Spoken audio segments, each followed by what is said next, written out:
Bonjour mes chers Verseaux, je vous remercie de me retrouver pour ce nouveau taroscope du mois d'octobre sur lequel on va se pencher. Alors, la première énergie, c'est la carte du diable qui l'apporte. Alors, elle peut être en rapport avec un gain inespéré, inattendu, ou alors plus simplement un remboursement, une augmentation. C'est la bonne période pour faire des investissements. Si on a pris le temps d'économiser, nous dit le pendu, on va commencer à œuvrer, manœuvrer, nous dit le 7 d'épée, courir un peu à droite à gauche pour permettre à ce projet de se concrétiser, que ce soit vous qui soyez en position de vendre quelque chose ou au contraire en position d'acheter. Il y a effectivement avec la carte du diable toutes les situations connexes à l'aspect matériel et financier qui vont être au cours du mois d'octobre favorisées.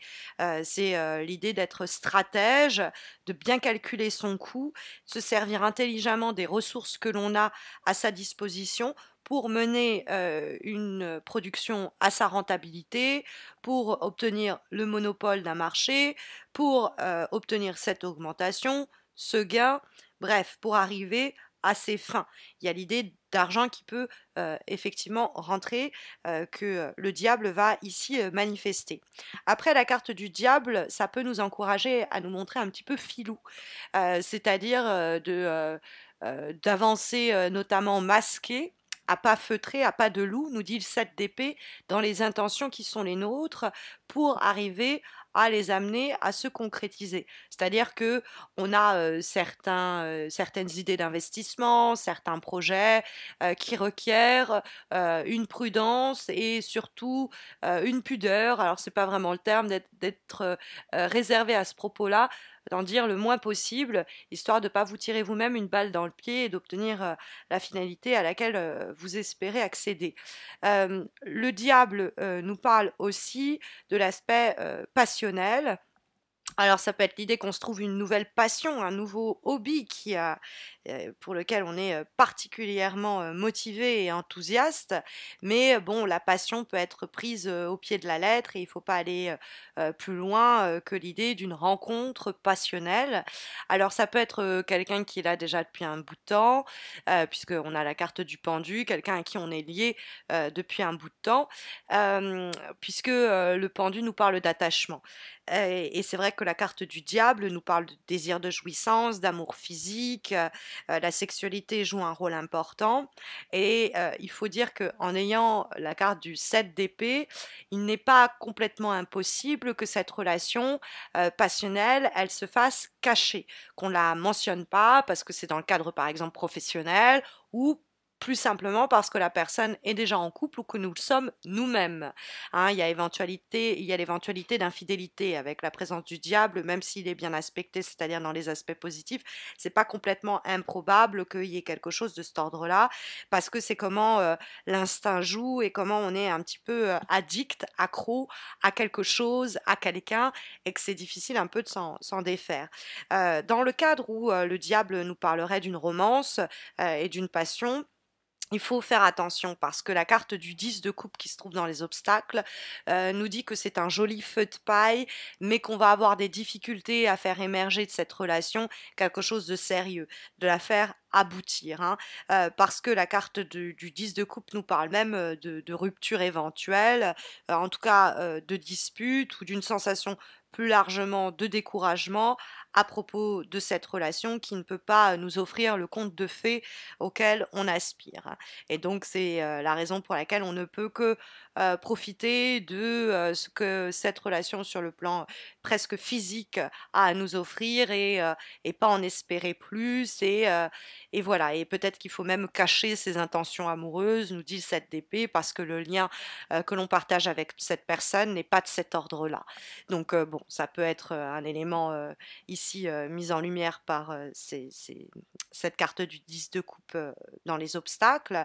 On peut aussi avoir un retard dans l'accomplissement d'une situation qui nous tient à cœur.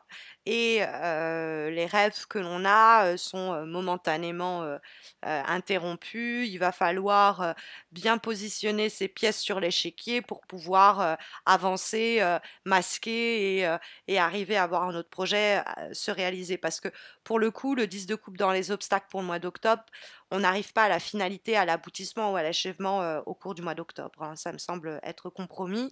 On peut, dans le cadre aussi relationnel, ne pas tenir certaines des promesses qu'on vous a faites et voir un contrat être annulé, par exemple sur le plan du boulot, ou être retardé, voir un projet être retardé, ou la personne avoir le sentiment qu'elle nous a un petit peu abandonné. Il y a l'idée d'un manque de soutien dans la carte du 10 de coupe dans les obstacles, mais ça peut être aussi une mise en garde. C'est-à-dire que vous êtes tellement dans le feu, l'action et la passion que vous en oubliez les gens autour de vous et qu'on pourrait vous en vouloir pour ça. Mais c'est vrai que sur le plan, par exemple, professionnel, on sent qu'il y a des situations un peu difficiles et un mauvais relationnel, plus simplement. On ne se comprend pas les uns les autres et c'est difficile de trouver une paix là-dedans.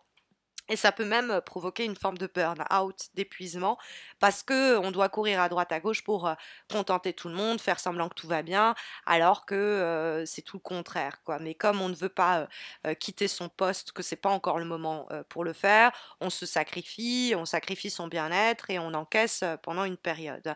Mais c'est de façon un peu stratégique que l'on agit de cette façon, dans ce cas-là, puisque le diable nous encourage à peut-être avancer, comme le 7 d'épée l'indique, masqué sans dire clairement pourquoi on fait ceci ou pourquoi on fait cela, mais parce qu'on a un but futur en tête à accomplir et que ça nous demande certains sacrifices et donc peut-être d'encaisser ou d'endurer certaines situations pénibles pendant une période encore. Le pendu, en effet, est une carte de sacrifié. C'est le contrôle de ses désirs et les périodes où on va volontairement s'enchaîner et se prostrer soi-même, entre guillemets, c'est-à-dire se ralentir ou accepter les blocages. Donc il y a des lenteurs possibles avec la carte du pendu. Et le 7 d'épée, c'est peut-être pour ça qu'il se décarcasse, qu'il court à droite à gauche pour permettre le déblocage de la situation. Et les stratégies que l'on va mettre en place pour ce faire, nous dit le diable, vont porter leurs fruits.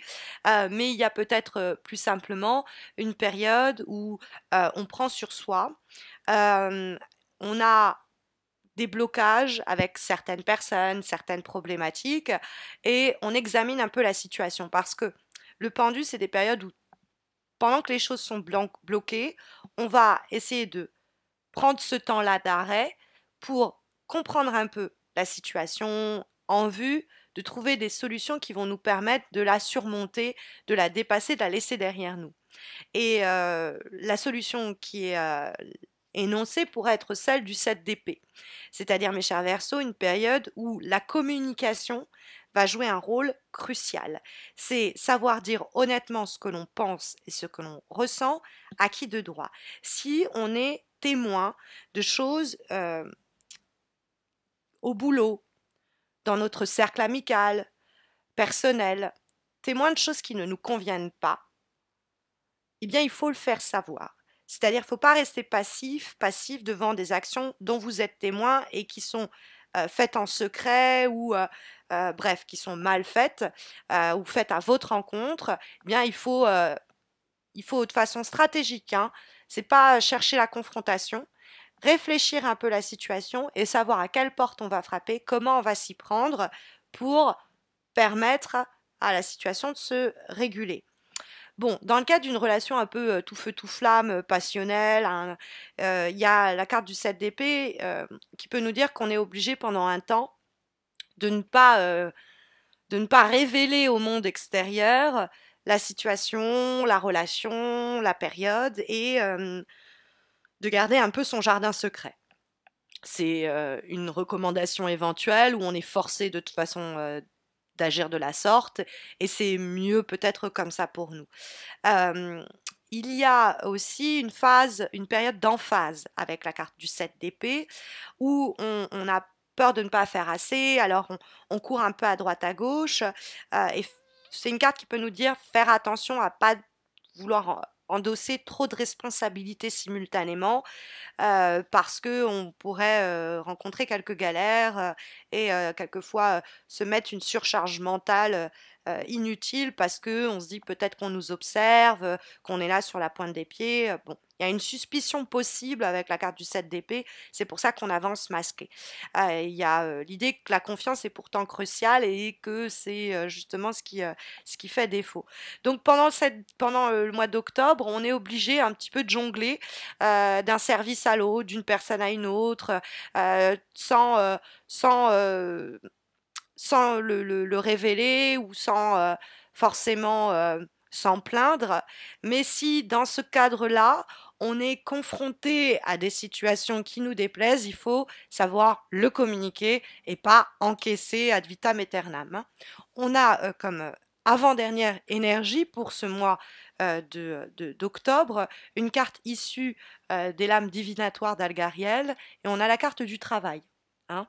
Alors évidemment, ça peut recentrer la problématique de ce tirage autour de la question professionnelle, mais le travail est une carte plus généralement, au lieu de nous parler d'opportunités d'emploi, d'apprentissage, de l'activité professionnelle, nous parler d'abondance, de fécondité, de fertilité et de cadeaux et de gains aussi. On revient à, il y a quelque chose à gagner hein, au cours du mois d'octobre.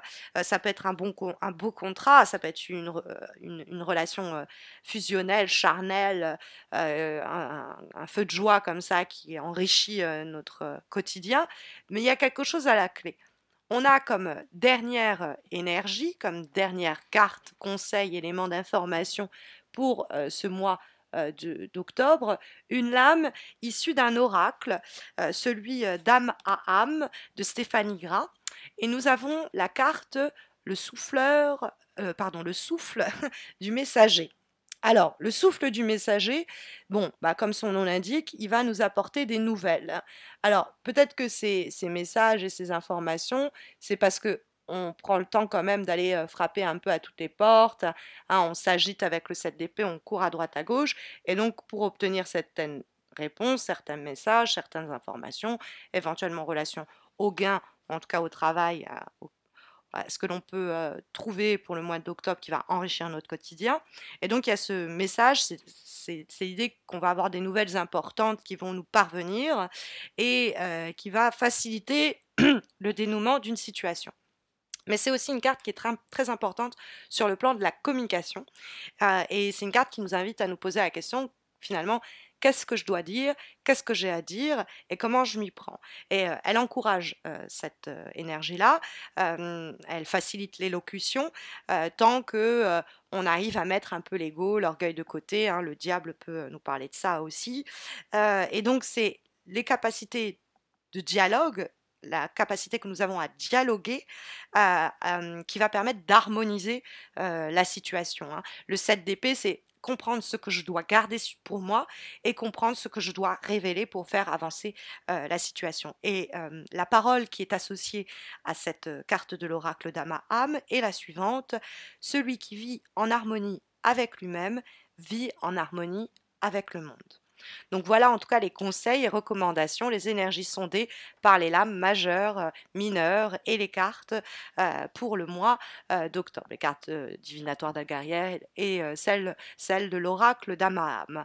En espérant que ça saura vous guider, mais vous le savez, si vous avez besoin d'un tirage personnalisé, il y a le concours mensuel que j'organise sur ma page Facebook qui vous permet de remporter un tirage en croix, un petit peu comme celui-ci, mais répondant à votre question qui vous turlupine actuellement.